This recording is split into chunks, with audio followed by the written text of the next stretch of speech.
The security footage from November 14, 2017 shows a woman walking calmly through a motel parking lot at 11:47 p.m. 3 hours later, she would leave the same room covered in blood. But Alana Reyes's story didn't begin with murder. It began with desperation and a predator who knew exactly how to exploit it. 27-year-old Alana was drowning, 2 jobs, 60-hour weeks, and still falling behind on everything that mattered. Days at Westside Urgent Care filing insurance claims for CA $12 an hour. Nights cleaning medical offices until 3 a.m. Between them, fragments of sleep on a studio apartment couch while her 5-year-old daughter Emma slept in the bed they shared. Then the custody papers arrived. Marcus, her deadbeat ex who'd contributed nothing but criticism for 4 years, suddenly wanted full custody. His lawyer's filing was brutal: unstable mother, erratic work schedule, unfit for primary custody. The legal fees alone would destroy her, $300 just for a consultation. Her savings account had $47. The free clinic had a year-long waiting list. Marcus's attorney was pushing for an expedited hearing. Alana was running out of time and options. That's when she met Dr. Arvind Mehra, October 2016. Westside Medical Plaza, 10:30 p.m. Alana was cleaning the cardiology suite when she noticed a light, still on. Through the glass door she saw him, mid-50s, expensive suit, reviewing files at a mahogany desk. When he looked up, their eyes met. He stepped out with confident authority. Salt and pepper hair, practiced smile. Watch that cost. More than she made in months. You work so hard, he said, accent lending weight to his words. Do you have help at home? The question felt loaded. His eyes held genuine interest, something she hadn't experienced from another adult in years. When she mentioned being a single mother, he listened with laser focus. When she talked about the custody battle, his expression turned to outrage. That's unconscionable. A loving mother should never have to fight to keep her child. Their late-night conversations became routine. Dr. Mehra would time his work to coincide with her cleaning schedule, emerging from his office to chat about Emma's school, about Alana's dreams beyond mere survival. He spoke of dharma, of the responsibility successful people had to lift up those struggling through no fault of their own. His own journey from Mumbai to respected cardiologist, he said, was built on strangers' kindness. The gifts started appearing on her cleaning cart: coffee and pastries with notes written in elegant handwriting, a children's book for Emma, about a brave girl who never gave up, gift cards that would make things a little easier. Each gesture came with perfect justification, dissolving her resistance before it could form. My wife and I are separated, he said one evening as they stood in the hallway outside his office, filing for divorce soon. I know what it's like to rebuild a life, to worry about providing for children. A woman like you deserves so much better than this struggle. The words hit like a lifeline. For the first time in months, Alana imagined a future without constant anxiety about money and custody battles and the crushing weight of single parenthood. When he offered to help with her legal fees, framing it as a loan between friends rather than charity, Alana felt something shift inside her chest. I can't accept this, she protested. I barely know you. You're not accepting charity, he replied with that patient smile that had become so familiar. You're accepting help from someone who cares, someone who sees your worth when the world seems determined to tear you down. The $2,500 appeared in her attorney's account the next day. More than money, it represented hope, possibility, the radical notion that someone might actually care about her well-being without expecting anything in return. That night, for the first time in 7 months, Alana slept through without jolting, awake in panic about bills or court dates, or whether she was failing Emma. She woke to find her daughter drawing pictures at their small table, humming softly as she worked. When Emma looked up with bright eyes and asked, "Mummy, who is Dr. Arvind? You smile when you talk about him." Alana realized that something fundamental had changed in her world. But 30 miles away in his Brentwood mansion, Dr. Mehra sat at dinner with his wife Anjali and their 2 teenage sons, appearing for all the world like the perfect family man he had always claimed to be. His laptop upstairs contained a new encrypted folder with Alana's photo, copies of their text exchanges, detailed notes about her schedule and vulnerabilities. What Alana saw as kindness and developing friendship, he saw as successful manipulation and careful investment. While she planned a future built on gratitude and growing affection, he methodically documented every interaction, every gift, every moment of her increasing dependence. The first payment to her lawyer was just the beginning.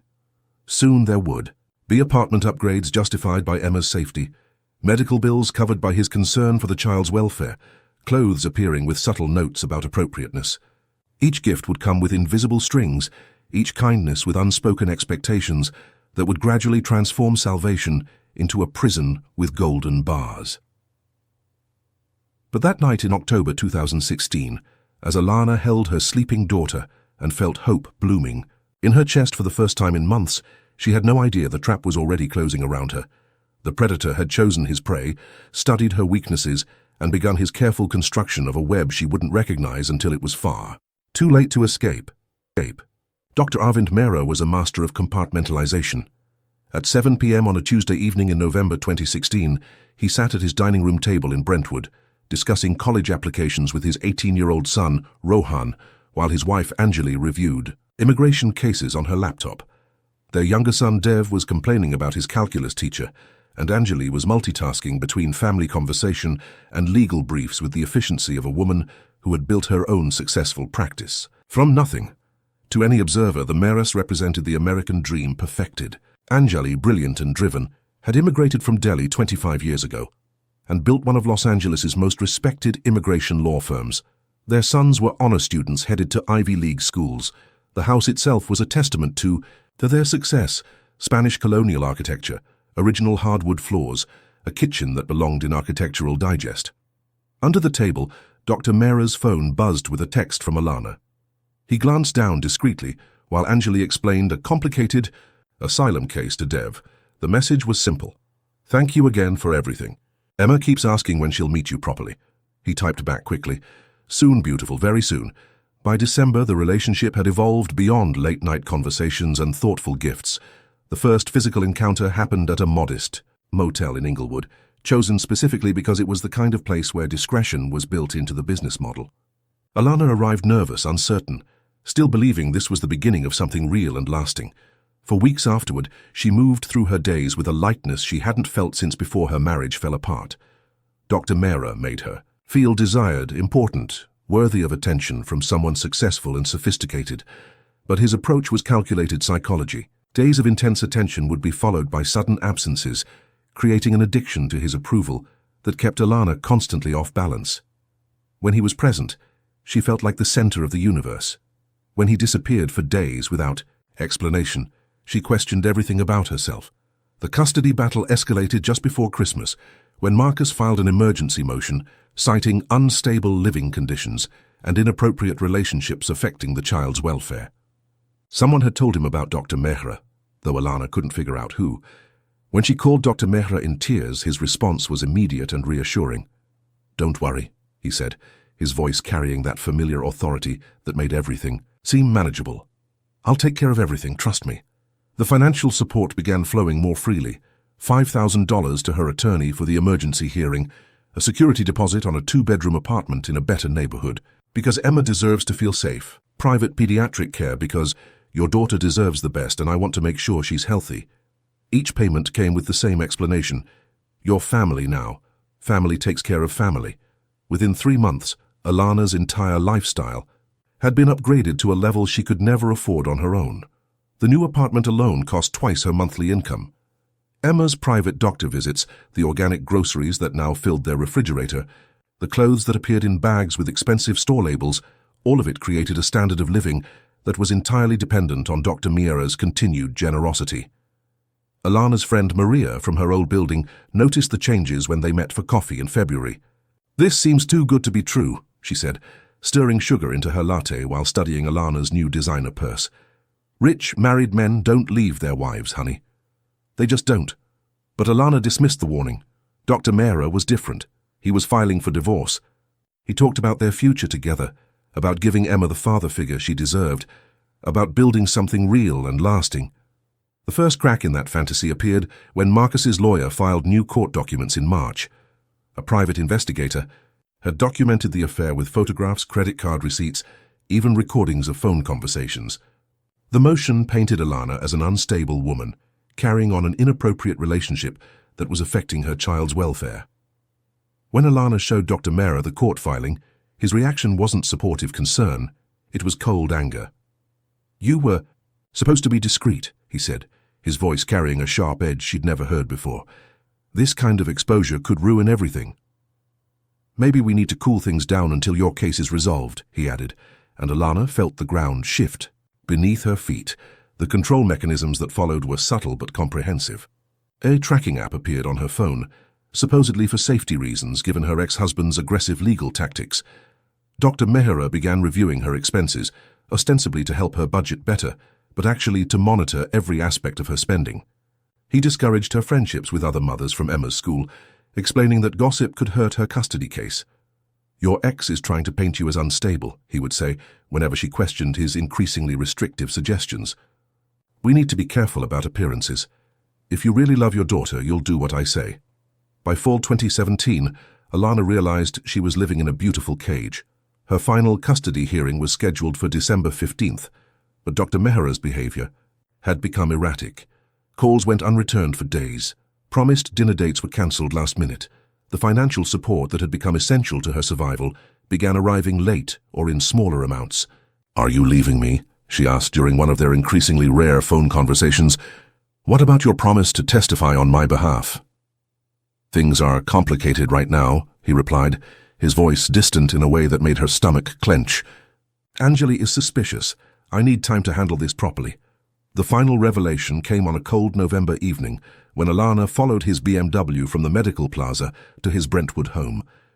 She parked across the street and watched through the large front windows as the perfect family gathered for dinner. Anjali kissed him hello when he walked through the door. His sons showed him homework and basketball trophies.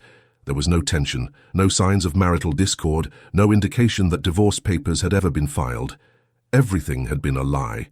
That night, as Emma asked again when Dr. Arvind was going to be her new daddy like Mommy had promised, Alana felt something dark and desperate take root in her chest. She had sacrificed everything: her independence, her friendships, her financial stability, for a man who had never intended to leave his perfect life for her. The custody hearing was 3 weeks away. Without Dr. Mehra's support, she would lose Emma. Without his testimony, Marcus would win. The beautiful apartment, the private health care, the designer clothes, all of it would disappear, leaving her worse off than when she'd started. For the first time since meeting Dr. Mehra, Alana began planning something she'd never imagined herself capable of. If he wouldn't give her the life he'd promised, she would make sure he couldn't give it to anyone else either. November 1st, 2017 marked the beginning of the end. Dr. Mehra's text responses, once immediate and warm, stopped coming entirely. Alana's messages sat unread, marked with single grey check marks that might as well have been death certificates for everything she thought they'd built together. By November 3rd, her attorney called with news that made her stomach drop. The retainer account was empty. No new payments had been received.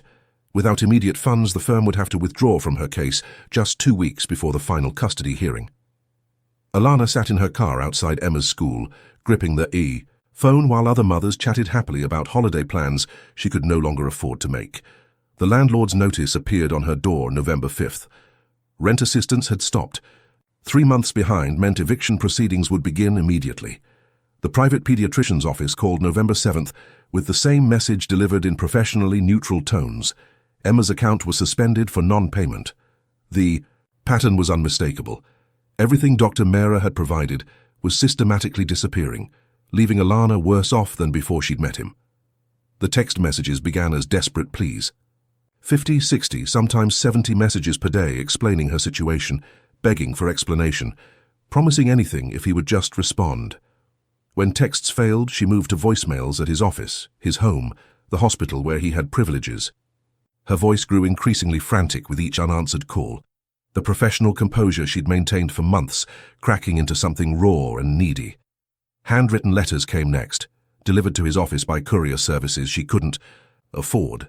Pages of careful script explaining how much she loved him, how Emma asked about him daily, how lost she felt without his guidance. The letters grew longer and more disjointed as days passed without acknowledgement. By the 3rd week, she was writing about their destiny, about how the universe had brought them together for a purpose neither could abandon. Hospital security began filing reports about a woman loitering in the parking garage, approaching Dr. Mehra's colleagues with questions about his whereabouts. Anjali found an unfamiliar earring in her husband's car and confronted him with the kind of prosecutorial precision that had made her one of Los Angeles's most feared immigration attorneys. Their sons noticed the tension, the way their father's phone rang at all hours with calls he wouldn't answer, the way he'd started locking his study door. Dr. Mera's response was swift and final. New locks appeared on his office. A security service began monitoring his Brentwood home. When Alana appeared at the hospital where he had privileges, security escorted her from the building with warnings about trespassing charges. The man who had once made her feel like the center of his universe now treated her like a dangerous stranger. Sleep became impossible. Alana spent nights scrolling through Dr. Mera's social media accounts, studying photos of family dinners and medical conferences, searching for signs that he missed her or regretted his abandonment. She called in sick to the urgent care clinic, so often they finally terminated her employment, leaving her with only the night cleaning job that barely covered groceries. Emma began asking why Mommy cried all the time. The 5-year-old would bring tissues and crayon drawings meant to cheer her up, but Alana could barely focus on her daughter's needs. When Maria threatened to call social services unless Alana got professional help, the last thread of Alana's rational thought snapped completely. 2. Custody evaluation report arrived November 10th, with recommendations that felt like a death sentence. Supervised visitation only. The evaluator cited Alana's emotional instability, her inability to maintain steady employment, and concerning reports about her fixation on an unnamed male figure who had provided inappropriate financial support. November 12th brought news that the court-appointed social worker would visit their apartment the following day. November 13th delivered Marcus's emergency motion citing Alana's deteriorating mental state and requesting immediate temporary custody pending psychiatric evaluation. Alana sent one final text to Dr. Mera that night. "I have 24 hours to prove. I'm stable or I lose her forever. Please, you promise to help me." His response came within minutes, the first direct communication in 2 weeks. "Leave me alone or I'll tell the court about your harassment. You'll never see your daughter again. I'll make sure of it." The threat destroyed what remained of Alana's sanity. The man who had promised to save her was now threatening to be the instrument of her final destruction. He had used her desperation, taken everything she had to give, and was now prepared to testify against her to protect himself. That night, after Emma fell asleep, Alana made a decision that felt both inevitable and impossible. If Dr. Mera wouldn't help her keep her daughter, he would pay for destroying everything she'd built her life around. She memorized his schedule from months of careful observation, recalled the Inglewood motel where they'd first been intimate, and retrieved a kitchen knife from the drawer where it had sat unused since their last home-cooked meal together. She told her neighbor she had a late cleaning shift and asked if Emma could sleep over. The woman agreed readily. She'd noticed Alana's struggles and wanted to help however she could. Emma hugged her mother goodbye without knowing it might be forever. November 14th, 11:30 p.m. Alana sat in her car outside the Inglewood motel with Emma's school photo taped to the dashboard. Her final text to Dr. Mera was crafted to exploit the guilt she hoped still existed somewhere in his conscience. "I'm scared. Please, I have no one else." At 11:47 p.m., his BMW pulled into the parking lot. Dr. Arvind Mera thought he was meeting a desperate woman for one final conversation that would end their connection forever. He had no idea he was walking into his own execution, orchestrated by the same careful planning he had once used to manipulate her life into ruins. The woman who stepped out of her car to meet him was no longer the grateful single mother he had seduced a year ago. Desperation had transformed into something far more dangerous, an obsession that would end in blood and leave 2 families destroyed by his arrogance and her complete psychological collapse. The Inglewood motel room smelled of industrial disinfectant and decades of broken promises.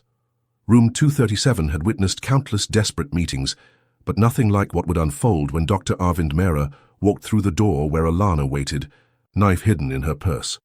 She watched him enter with that same confident stride she'd once found so attractive. Even now, facing her complete destruction, he moved like a man who had never doubted his ability to control any situation. The knife felt foreign in her hand, but the rage burning in her chest was familiar territory after weeks of abandonment and betrayal. Inside the room, Alana saw him clearly for the first time in months, not the savior she'd built up in her mind, but a predator who had systematically destroyed her life for his own entertainment. When she begged him to reconsider, to remember his promises about testifying for her custody case, He laughed with genuine amusement. "You're not my problem anymore," he said, loosening his tie as if this were just another inconvenient business meeting. "Find someone else to manipulate. Maybe someone in your own social class next time." The words hit like physical blows. Everything she had sacrificed, her independence, her dignity, her daughter's stability, had been nothing but a game to him. When she reminded him of their intimate moments, of the life he'd promised they would build together, his expression turned to disgust. "You were nothing but a convenient distraction," he said, checking his watch as if he had somewhere more important to be. "Did you really think I'd leave my wife for a cleaning lady? You were entertainment, nothing more." The knife moved before conscious thought could stop it. The first thrust caught him in the neck, and his shock was almost comical. Dr. Arvind Mehra, who had controlled every aspect of their relationship, suddenly found himself powerless for the first time in his adult life. He tried to fight back, his hands grabbing desperately at her wrists, but months of working 2 jobs had given Alana a wiry strength he couldn't match. 23 wounds later, she stood over his body in the motel room that had once represented hope and possibility. Blood covered everything, the cheap bedspread, the worn carpet, her clothes, her hands. But the rage wasn't satisfied. If anything, it had grown stronger. Somewhere in Brentwood, his wife was sleeping peacefully in the life that should have been Alana's. The 45-minute drive to the Mehra home passed in a dissociative haze. Alana remembered fragments, red lights that seemed to last forever, the radio playing soft jazz that felt obscene given what she'd just done, the weight of the bloody knife still in her passenger seat. She wasn't thinking clearly anymore, operating on pure emotional autopilot, driven by months of psychological abuse and the imminent loss of her daughter. Anjali Mehra was taking the trash bins to the curb when Alana arrived at 2:30 a.m. Even at this late hour, she looked elegant in her silk robe and slippers, moving with the careful efficiency of a woman who managed a successful law practice and a family with equal competence. When she saw Alana approaching from the shadows, her expression showed concern rather than fear. "Mrs. Mehra," Alana said, surprised by how normal her voice sounded, "I need to tell you about your husband." Anjali's trained legal instincts kicked in immediately. Something about this blood-stained woman triggered alarm bells. But years of dealing with traumatized clients had taught her to project calm while gathering information. She invited Alana inside, offering coffee and a place to sit while she assessed the situation. The revelation came in fragments. Alana described the year-long affair, the financial manipulation, the promises that had never been real. She watched Anjali's face change from professional concern to personal horror as the details emerged. This accomplished woman who had built her own empire was learning that her husband had systematically destroyed another woman's life for sport. "You lived the life he promised me," Alana said, her voice hollow with exhaustion and fury. "You had everything I wanted, the security, the respect, the future. While I lost everything." The heavy porcelain lamp from the living room made a sickening sound when it connected with Anjali's skull. Unlike the motel killing, this attack was prolonged and personal. 47 separate impact wounds suggested someone working through deep emotional trauma with each blow. By the time Alana finished, Anjali's face was unrecognizable, obliterated by rage that had been building for months. When police found Alana, an hour later, she was sitting calmly in the master bedroom, wearing one of Dr. Mehra's expensive dress shirts over her blood-soaked clothes. She didn't resist arrest, didn't try to explain or justify what she'd done. The woman who had fought so desperately to keep her daughter was now catatonic, staring at family photos that lined the dresser of the life she'd never been meant to share. The housekeeper discovered Dr. Mehra's body at the motel that morning, leading police to the Brentwood address found in his wallet. The Mehra sons slept through their mother's murder, waking to find their house surrounded by crime scene tape and their perfect world destroyed forever. In the interrogation room, Alana's first coherent words were simple and devastating. "He promised me a life. Instead, he ruined mine." When detectives asked about her daughter, her response carried the flat affect of complete psychological breakdown. "She's safe. That's all that matters now." As the sun rose over Los Angeles, 5-year-old Emma woke up at the neighbor's house asking for her mommy, not knowing that her life had changed forever. The woman who had killed 2 people to protect their relationship would never hold her daughter again, never explain why sometimes love and desperation transform into something monstrous, never have the chance to build the stable life she'd fought so desperately to preserve. The custody battle that had started everything was now academic. Emma would grow up in foster care, another casualty of her mother's complete psychological destruction at the hands of a predator who had never intended to keep any of the promises that cost him his life. The investigation unfolded like peeling back layers of carefully constructed deception.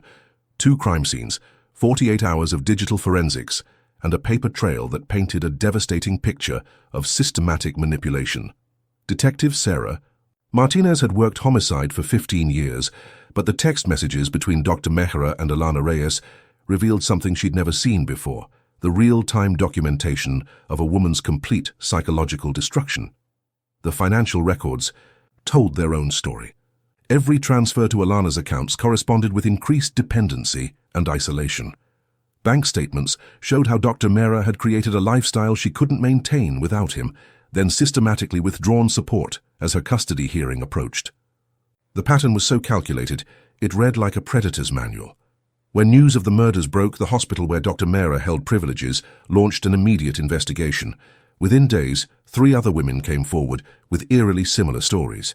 Single mothers in custody battles, vulnerable and desperate, approached by the charming cardiologist who offered financial help with strings attached. None had resorted to violence, but all described the same methodical grooming, the same promises of divorce that never materialized, the same sudden abandonment when they became inconvenient. The medical board's investigation revealed a pattern spanning nearly a decade. Dr. Mejera had used his professional position and financial resources to target women in crisis, always careful to stay within legal boundaries while inflicting maximum psychological damage. His colleagues described him as brilliant but arrogant, someone who enjoyed having power over others' lives. The Mejera sons, 16 and 18 when their parents died, transferred schools and legally changed their surnames. The perfect family. Image their father had maintained crumbled under scrutiny, revealing a man who had compartmentalized his life so completely that even his own children never suspected his true nature. Alana's trial became a national sensation, drawing attention to the intersection of domestic abuse, financial manipulation, and child custody battles. Her defense team argued temporary insanity caused by prolonged psychological torture, while prosecutors maintained that driving to a second location to kill Angeli Mejera demonstrated clear premeditation. Expert witnesses explained coercive control and financial abuse to jurors who struggled to understand how a successful doctor could systematically destroy someone's life for sport. Psychologists testified about trauma bonding, about how Alana's desperate love had been weaponized against her, about the specific vulnerability of single mothers in custody battles. The prosecution's case was overwhelming. Physical evidence, digital communications, and witness testimony created an ironclad narrative of premeditated double murder. But even prosecutors acknowledged the extraordinary circumstances that had driven Alana to violence. After 6 weeks of testimony, the jury deliberated for 3 days before returning guilty verdicts on both murder charges. However, they also delivered a rare recommendation for leniency based on the extreme psychological manipulation Alana had endured. At sentencing, Judge Patricia Hendricks delivered a statement that would be quoted in legal journals for years. While the defendant's actions were inexcusable and resulted in the devastating loss of 2 lives, the manipulation she endured was calculated and systematic. Dr. Mejera turned this woman's maternal love into a weapon against her own sanity. Alana received life in prison, with the possibility of parole after 25 years. Emma, now 6 years old, was placed with Alana's mother in Riverside. The court allowed supervised visits after psychological evaluation, recognizing that severing the mother-daughter bond completely would only create more trauma. The case sparked systemic changes across multiple institutions. Medical schools added new coursework on professional boundaries and the abuse of power dynamics. Family courts implemented enhanced screening procedures for domestic violence and financial manipulation in custody cases. The California legislature passed what became known as Alana's Law, creating enhanced penalties for professionals who abuse their position to manipulate vulnerable individuals. 5 years later, Alana participates actively in prison therapy programs and maintains a carefully supervised relationship with Emma, who thrives with her grandmother and has no conscious memory of the traumatic events. The Mejera sons have rebuilt their lives far from their father's shadow, both choosing careers in public service rather than medicine. Detective Martinez, now retired, still uses the case in training seminars for domestic violence investigators. "This taught us that murder isn't always the beginning of the story," she tells new officers. Sometimes it's the inevitable end of systematic destruction that we failed to recognize in time. Victim advocate Maria Santos, who worked with other women Dr. Mehra had manipulated, puts it more bluntly. He killed Alana's spirit long before she killed his body. The tragedy is that we have systems designed to catch physical abuse, but psychological torture, this sophisticated, flies completely under the radar. The case remains a cautionary tale about the hidden predators who exploit professional positions and social status to destroy vulnerable lives. It stands as stark evidence that the most dangerous killers aren't always the ones who start with violence. Sometimes they're the ones who begin with promises of salvation and slowly, methodically, drive their victims toward the unthinkable. Tinty. The end, Dr. Arvind Mehra's greatest manipulation, was making Alana Reyes believe that killing him was her only remaining choice. His final victory was ensuring that even in death, he would continue destroying lives, including hers, and ultimately, their children's futures.